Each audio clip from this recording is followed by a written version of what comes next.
Hi, ladies. Today I want to talk about something that every woman needs but often forgets to prioritize, and that is self care. Not self care in the way social media packages it, not just candles, bubble baths, or your nails done. I'm talking about caring for every part of yourself, your body, your emotions, your relationships, and your spirit. First of all, self care looks different for everyone. It's not a one size fits all thing. Some women don't care about getting their nails done. So it's about tending to yourself in a way that benefits you and makes you feel taken care of. And when you do that, by default, you'll show up stronger, softer, and wiser. So I'm going to talk about self care in five areas. The first is physical self care. This is your foundation. When you take care of your body and it doesn't feel neglected, everything else is affected, your emotions, your thinking, your confidence. So, caring for your physical self doesn't have to be complicated. It simply means moving your body, feeding yourself real food, getting enough sleep, making yourself a priority.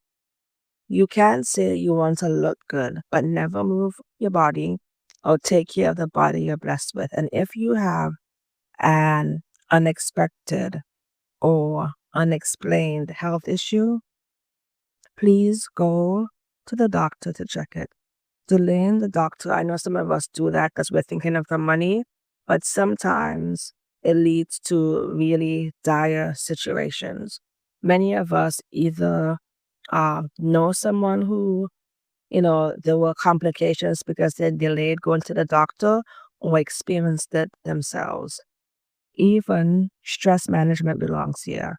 Constant stress ages you and weighs you down, spiritually, mentally, physically. But trying to relax where possible, and again, people relax in different ways. It doesn't have to be yoga. When you relax, you're invested in both the present you and the older you, and it's one way of stress management. And for all of us women, the older you comes sooner than you realize. The second thing is emotional self care.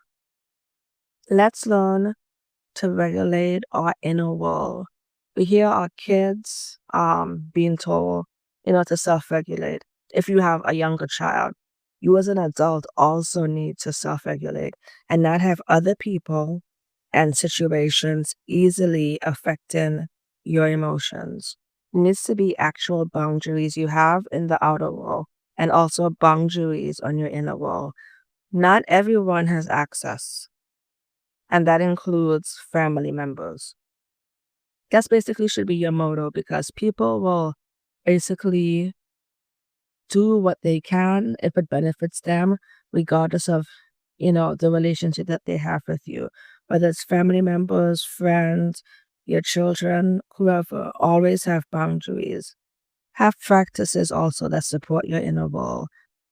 Therapy, prayer, exercising, and don't let sometimes our emotions sometimes get the best of us, but don't let temporary emotions make permanent decisions. If you need to calm down whatever the situation is, do that. Sometimes emotional self-care looks like choosing to live one day at a time instead of, you know, having anxiety about the future or replaying the past. Sometimes it's talking to a friend or getting a therapist. Sometimes it's just going to take a nap. It's turning off the Wi Fi on your phone at night. I do this. I don't want to hear, WhatsApp notifications at night.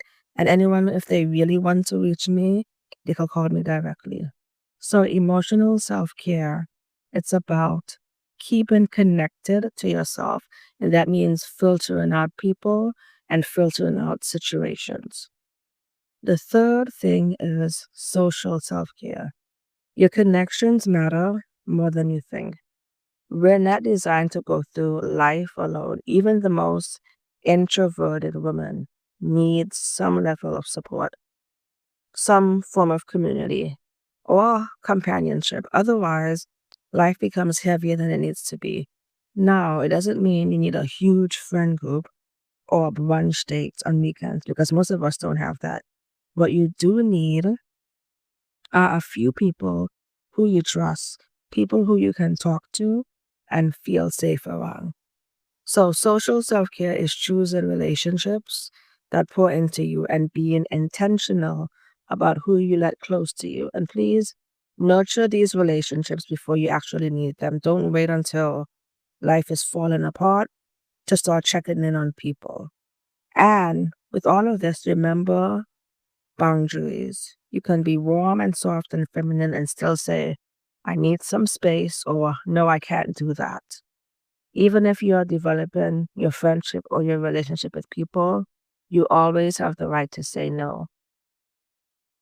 Finally, in terms of this area, if you're feeling disconnected or down, try something this week that you haven't done in a while. Whether it's going to church or doing a hobby that you used to like or used to love as a kid, or even picking up the phone and talking to someone, having a conversation with someone. Things like this can shift your entire mood. Number four is spiritual self care. You all have a spirit, and spiritual self care is about nurturing that inner anchor. For some women, it's church. For some women, it's journaling. For others, it may be going for a walk.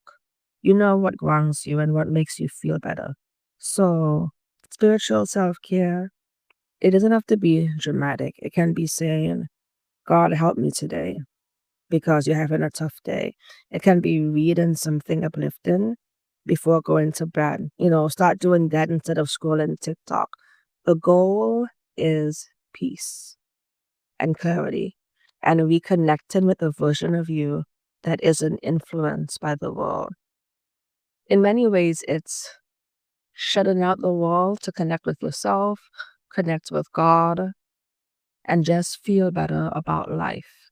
Finally, intellectual self care. This part of self care gets ignored a lot, I think, but it's one of the most important because a woman who stops learning, stops growing, and then her life becomes stagnant. Intellectual self care is feeding your mind, stimulating it. It could be reading more, listening to a podcast, having better quality conversations, asking yourself new questions so, it shifts your life. I remember once being in a relationship where I was no longer mentally stimulated. It was like when I spoke to the person, I was just like, I knew I could be having better conversations than the one I was having. And no woman wants to be in this space because it's hard to remain with someone you've outgrown intellectually or realize that you were never on the same page to begin with. Your life, ladies, doesn't need to be ho-hum. It's about choices, and some of that is also our surroundings and just being, this may sound funny, but above intellectually the people that you're around with. You have to be around people who stimulate you intellectually, and that means actively choosing growth, especially if you're no longer in school. Read, learn, explore, talk to people that are actually interesting, people that are actually intelligent, so that you're not limiting yourself for a better life.